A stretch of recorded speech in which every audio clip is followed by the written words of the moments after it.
E agora eu vou falar de coisa feia, gente. Coisa muito feia. Você já deve estar analisando aqui. Bota aqui na tela já, só pra gente mostrar o que é que de feio que eu vou falar agora. Ó, isso aqui.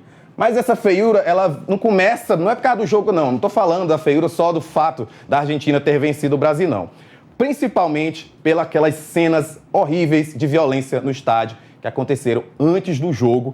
Umas cenas vergonhosas, sei lá que decisão foi essa da CBF de misturar as torcidas, o despreparo da polícia do Rio de Janeiro em controlar aquela confusão que começou. Mas esses assuntos, né, eu não sou muito entendido de futebol, eu só estou revoltado mesmo com a confusão. Então, eu chamei nosso produtor, Nicolau Ferraz, para poder ele comentar um pouco, não só sobre essa confusão que aconteceu, mas também para falar um pouco sobre os detalhes que aconteceram durante esse jogo. Chega mais, Nicolau. Conta pra gente, então.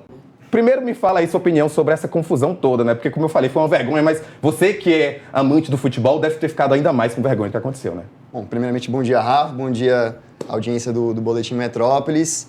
Não, é isso, assim, eu acho que estava todo mundo esperando um grande jogo, um Brasil-Argentina no Maracanã, não é sempre que acontece, e a gente teve que ver essas cenas lamentáveis, como você falou, cenas nojentas mesmo, assim, né? Ver torcedor, pessoas que estavam ali realmente em paz, querendo ver um jogo, mulheres, crianças, homens que estavam querendo ficar de boa para ver um jogo, um grande jogo, sendo esmagados. Olha a cena que a gente passando, inclusive, ó. Torcedor sendo tirado de campo. Não, assim, foi horrível, assim, foi muito difícil de assistir.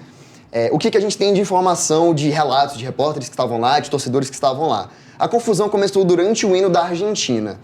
Enquanto estava tocando o hino da Argentina no estádio, torcedores brasileiros começaram a vaiar. Que para mim é um sinal de desrespeito, assim, eu acho realmente desrespeitoso, não justifica violência, mas isso foi o que desencadeou os primeiros momentos de violência.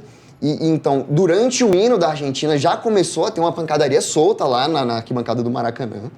E aí, depois do hino, quando os jogadores começaram a dispersar ali para começar o jogo, a polícia entrou na arquibancada e aí a gente viu o que a gente viu, né? Assim, muita pancadaria, cacetete para todo lado. Despreparo, gente sangrando.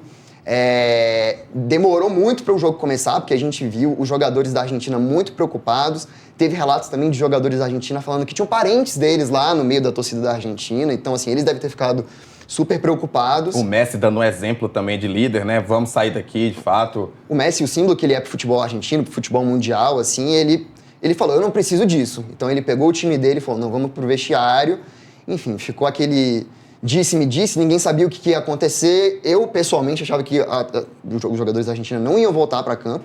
Acabaram voltando e o jogo aconteceu, assim. Foi outra vergonha, agora é a segunda vergonha. Falando do jogo agora. Acho que, assim, a noite foi uma vergonha pro Brasil em geral, assim. A gente já falou da vergonha fora de campo, eu acho que foi uma vergonha o comportamento dos torcedores brasileiros que vaiaram o hino da Argentina, foi uma vergonha a organização não considerar um jogo de alto risco, né? Porque, assim, é óbvio que um Brasil e Argentina, num clima que tá, é um jogo que pode dar problema de violência. A gente já tinha visto a final da Libertadores, que também foi no Maracanã, entre Fluminense e Boca Juniors, brasileiros e argentinos brigando, teve confusão dentro do estádio, fora do estádio. Então, assim, era óbvio, era uma tragédia anunciada você deixar as torcidas misturadas, assim, tinha que ter separado. Então, acho que foi uma vergonha da organização, da segurança pública, e foi uma vergonha dentro de campo também, assim, a Argentina não foi um grande jogo, não foi um futebol vistoso, assim, eu acho que o placar mais fiel talvez teria sido um 0-0, eu acho que os argentinos até assinariam esse 0-0, eles estão vivendo um momento mágico, assim, no futebol deles. Desde 2022, inclusive? Desde 2021, quando ganharam a Copa América aqui,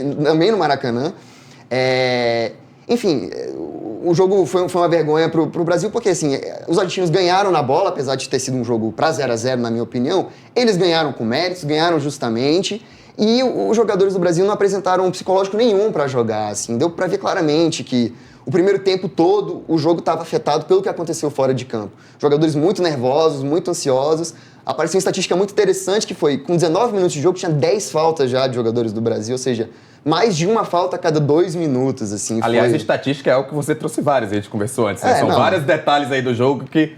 Exato, não, assim, então, em relação ao jogo foi isso, assim, acho que o Brasil perdeu na bola e no mental. E o que fica de saldo também do ano do Brasil em 2023, da seleção brasileira, foi horrível. Foram 5 derrotas no ano, em 9 jogos. Foi derrota para Marrocos no começo do ano, um amistoso, ainda com Ramon Menezes, que era o técnico interino. Depois ganhou da seleção de Guiné, seleção africana, outro amistoso. E aí perdeu para Senegal, outra seleção africana, no amistoso. Ou seja, os primeiros 3 jogos, 2 derrotas e um empate. Depois assume o Fernando Diniz como técnico já realmente da seleção. E em 6 jogos nas eliminatórias, ganha da Bolívia, foi um bom jogo, ganhou de 5-1 e tudo. Mas aí depois ganhou do Peru também, mas aí empatou com a Venezuela em casa. O Brasil nunca tinha deixado de ganhar da Venezuela em casa. E 3 derrotas seguidas. É a primeira vez que a seleção brasileira perde 3 jogos seguidos na história das eliminatórias. Foi a primeira derrota da seleção brasileira para a Colômbia na história das eliminatórias. Foi a primeira derrota da seleção brasileira em casa na história das eliminatórias. E se eu não me engano, a 2ª ou 3ª vitória seguida da Argentina no Maracanã. Então, assim, é um momento realmente lamentável para o futebol brasileiro. E é um momento de repensar muita coisa. E é um momento muito mágico para o futebol argentino. Assim, isso a gente tem que dar o crédito para eles. Eu vou pedir para a produção colocar o post que o Messi colocou no Instagram dele, criticando a postura dos brasileiros. Assim, ele postou assim: essa equipe segue fazendo história, e realmente a gente não tem o que dizer da seleção argentina no momento. Grande vitória no Maracanã, ainda que marcada pela repressão aos argentinos mais uma vez no Brasil. Isso não se pode tolerar, é uma loucura e tem que terminar. Eu acho que é um assunto polêmico, porque assim, também tem muitos problemas em relação aos argentinos contra os brasileiros, muitos casos de racismo a gente já viu no futebol. Pode negar também. Claro, mas assim, ele, de certo ponto, tá certo, assim, de dizer que os argentinos também não são tão bem tratados aqui no Brasil. A gente viu que a Polícia Militar do Rio de Janeiro fez ontem. Assim, talvez repressão seja uma palavra um pouco forte e tudo, mas, enfim, você vê que o Messi, que é um grande símbolo do futebol mundial, que é amigo de grandes símbolos do futebol brasileiro também, ele é amigo do Ronaldinho, amigo do Neymar, ele parece não estar muito feliz também não com o que aconteceu e com os brasileiros. Então, o saldo pro Brasil é muito negativo, eu acho, no momento. Fica perguntando, alguém tá dizendo que tem uma pergunta, é isso? A Marília tá dizendo aqui pra gente, olha, tá vendo, Nicolau, você tá gerando perguntas sobre o jogo. O Nicolau tava nervoso antes de entrar, gente. Mas aqui, ó, você tá vendo que ele tá dando uma aula. Inclusive, pessoal de esportes aí, ó, tá vendo aqui, se vocês quiserem participar também juntos, já traz o Nicolau pra poder fazer esses comentários. Vamos ver aí o que o público tá dizendo. Mas é isso.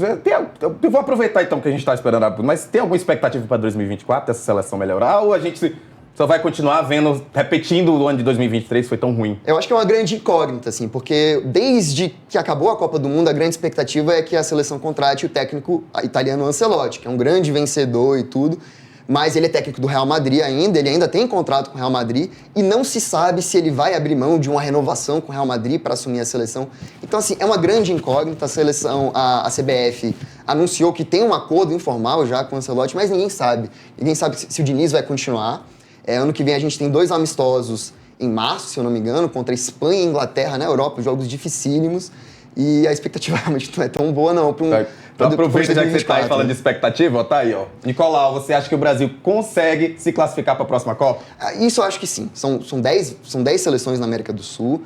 Temos várias seleções muito fracas no momento, a seleção do Peru, da Bolívia, do Paraguai. E são das 10 seleções, 6 vão classificar direto e uma vai para repescagem. Então, assim, ganhando jogos um pouco mais fáceis e tudo, acho que a seleção consegue se recuperar ao ponto de classificar para a Copa.